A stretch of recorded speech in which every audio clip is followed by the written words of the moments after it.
so when you're reviewing plays, what do you look for in a play to be like, oh, this is stellar, this is just, oh, this is cool, and then this is like bad? Like, what are like kind of the things that you look at like, oh, okay, that was dope, or like, like, would you go? Do you go review Set It Off, the play? When it comes to your city.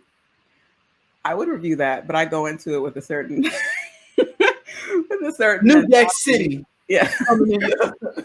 No, but you know what though? It's cheesy as it may seem. Like I look for two things in particular, like how it makes me feel, and if it achieves like that suspension of disbelief. If you can do the production so well that you take me out of it, that I'm not paying attention to, I don't even notice the transition that just happened. You know what I mean? Or if you go see a play like The Lion King, they use puppets, but there are clearly people standing behind the puppet, right? But it's done so beautifully that your brain just blocks that out. You get into the story, you're not paying attention to the fact that there's a human being moving the puppet around. So if you can get me to buy into the story without noticing like, oh, that was a weird transition, or oh, that lighting changed awkwardly, or you know what I mean, this person doesn't seem like they're really fully engrossed in the role. Like if I'm not noticing those things, that's kind of one way that I gauge whether it's a good play or not. Or if I walk away feeling something like, oh, that was. So it's not like you sitting there like, oh man, this Jaquarius Thompson thing is gonna be, this way. You go into it actually with an open mind of like, just make me feel good. Yeah. Make me suspend myself. That's dope. Yeah. Yeah. Because I'm a snob when it comes to certain stuff. I'd be like, especially movie reviews. When I was doing movie reviews, like, I already know what this is gonna be. I mean, you do for some. I mean, you do know what you're getting into for fish some grease. You know what that's pretty much. But you still take it for what it is. Like, right, and it can be good still. You know what I'm saying? Yeah. I could do a whole story about mama messing up the fish grease. It may be some, right. pivotal stuff that's in there I never thought about with the fish grease and mama. Mm-hmm. If it's a good time, it's a good time. Sometimes you have to just take it for what it is. Do you feed off the crowd too? You like, damn, the crowd, like they're into it. Do you like, okay, well, damn, maybe it may not be nothing, but they feeling it. Yeah, sometimes I take my cues from the audience. If they're cracking up at something and I'm not, I'm like, oh, what did I not register that everyone else registered? Or why did I register it differently than them? You know what I mean? I pay attention to that, for sure. That's interesting. Yeah, because I remember forgot what play I was in. Oh, this has been years ago. It was maybe like a little local thing, and people was like shouting and stuff, like, "Get him, girl!" I'm like, oh. Am I on candid camera? This is bad. But you're probably going with this like intellectual lens, critical lens. You know what I mean? Everybody else is just like, we going to a play. We about to have a good time. Yeah. And that's definitely how they were with. And it was, I think it had I'm going to tell you who was in the play. It was a David Talbert play, I believe. Yeah. Okay, I know exactly the kind of play then. Yeah. I forgot who was in it, man. Oh man, it's Albie Shore was in it. Okay, yeah, that kind of play. Yeah. And like maybe Brian White was in it. I can't remember, but this was like 10, 12 years ago. I was like, oh, y'all about this? Yeah. Okay. Well, shit. Maybe it's me. I mean, I think that those kind of plays, I have an appreciation for them. They have their place. I mean, I think that they follow a formula. You know what I mean? I think they know kind of where to pull at the audience, and they very, very strategically go there. Whereas other plays kind of will take bigger risks, maybe. Okay. And take bigger chances. Like, okay, we're going to trust. This is if I'm making a critique. I think sometimes that those plays don't trust that the audience will. Like, I almost feel like maybe overfeed the audience a little bit. And I feel like they don't think I'm smart enough for like. That's what I'm trying to get at. Yeah. They don't. Like, I can't get nuance. Like, he shot her. Like, okay, dude, I know. Like, yes. She come back home. She's dead. Like, it's fine. Like, I don't need. Yeah. To have all that. Yeah. Especially with a play. Like, they don't show back up. They did. Like, it's what it is. But sometimes that's all you want. You know what I mean? Sometimes you don't need it to be deep and philosophical and, profound. Sometimes you just want to watch the show and have a good time, and you want it maybe spoon fed a little bit, and that's okay, you know. Yeah, and then, like I said, some of them are cool, like, you know. So what is a play that you saw and you were like, you thought it was bad, and it was like, yo, this was actually fire? I reviewed this play called Red by, oh my gosh, I just forgot who wrote it. That's terrible. But it's about the painter Mark Rothko. And I was just like, play about a painter. I was like, I guess. But oh my gosh, the physicality of the play. So basically it's a story about the painter Mark Rothko and one of his apprentices. Is that a word? Apprentices? Yeah. His apprentice. And the relationship that they form, and how the apprentice is sort of just like, you know, almost like worships him, and how they're building this relationship. And but they physically paint on stage.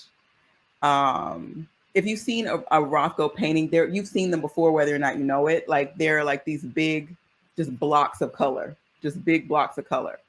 And so they paint, they recreate these Rothko paintings over and over and over again in the play, and then just make these transitions where they're like covered in paint. Oh yeah, I've seen these before. Yeah, I have. Yeah.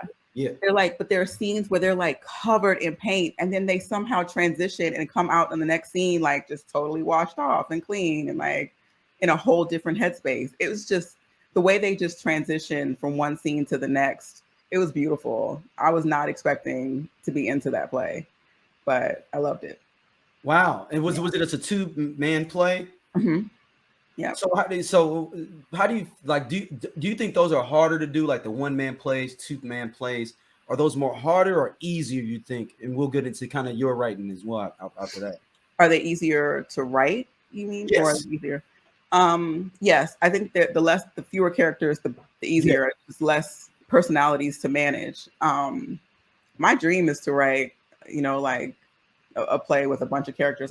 There are a couple plays that I really like that do that well, but I'm not there just yet. A good 4-character play is my max right now, 4 or 5 characters. But they're also easier to get produced, you know, and people are thinking about that. Playwrights think about that when they're trying to, you know, to get their work out there. And I think that's why I'm a better playwright than I am a screenwriter, because I like writing those like smaller insular stories where it's about 2 people, the 2 people over the course of one day. You know, I like writing those kind of plays, you know, where all you really need is a living room and a kitchen or a park or something, and that's the story. So those are my favorite to write. Yeah. So before we get into your writing, who is some of your favorite playwrights? Like, if you're like, yo, this is like the GOATs. Of course, people like the greats like August Wilson and Lorraine Hansberry and, you know, Tennessee Williams. I'm a little bit obsessed with him. More contemporary, I like this woman named Jackie Sibley's Drury. She just has like a kind of like experimental kind of style. Lynn Nottage. What's her name? Jackie Sibley's Drury. She's dope. Who else do I like? Lynn Nottage, Katori Hall. Katori Hall is really dope. So Katori Hall is the one that does P-Valley. P-Valley, yeah. But she started as a playwright. Right. So because that was originally a play, right? P-Valley was originally a play, right? Yep. Yeah. Because the guy that plays the Jan Jr. brother on there, he was from the original play, right? Uncle Clifford, he was in the play, right? Yep. Yep. He's the only one they brought over from the play, I think, right? I think so. Yeah. It's cool watching that show though, because if you really watch it, you can tell that a playwright wrote that. Really? I was wondering that. Like, I was wondering like how the sets are like kind of real staticky. Yeah. Where it's like everything is happening in this one room. And it's just another person entering that same room and then another person leaving it, but it's the same exact room. Yeah. Yeah, you can definitely tell. She's probably like top 5 for me. Stephen Alley Girgis is probably top 5. I just love him because he's like in your face, like at dropping F-bombs all over the place. He just does not care. Like he's very just New York, very New York. His whole energy, his whole vibe is very like unapologetic. Did he do the motherfucker in a hat? Yep. Okay. Yeah. Yeah. That's I love that. I love that because I saw that one on Broadway. Yeah. When Oh, Chris Rock you was saw it in on Broadway? it. Yeah, when Chris Rock was in it. Oh, I'm jealous. How was Yeah. it? It was good. I didn't Mhm. even know what to expect because I was like, a motherfucker in a hat, man. Mhm. And he's like Chris Rock, and I was like, okay, cool, I'll check it out. Right. And it was real good. It was real, Yeah, real. I didn't see the Broadway. I've seen other productions of it, but I haven't But seen the that's Broadway. him. That's that guy. Okay, I was like, his name sound familiar. Yeah, he's dope. So, do you think that would which plays have been done well? You think that are been able to translate well to like a film, and which ones you think that didn't do well going that way? I just had this conversation when I was in Tennessee. I just had this conversation with another playwright at the Barter Theater. The T-shirt I'm wearing right now is Barter Theater. Okay, August Wilson. They've done 2 adaptations. They Yep. did one, Offenses, Yep. and Ma Rainey's Black Bottom. Yep. So I didn't care for the production of Fences, the movie version of Fences. I think I'm spoiled because I've seen clips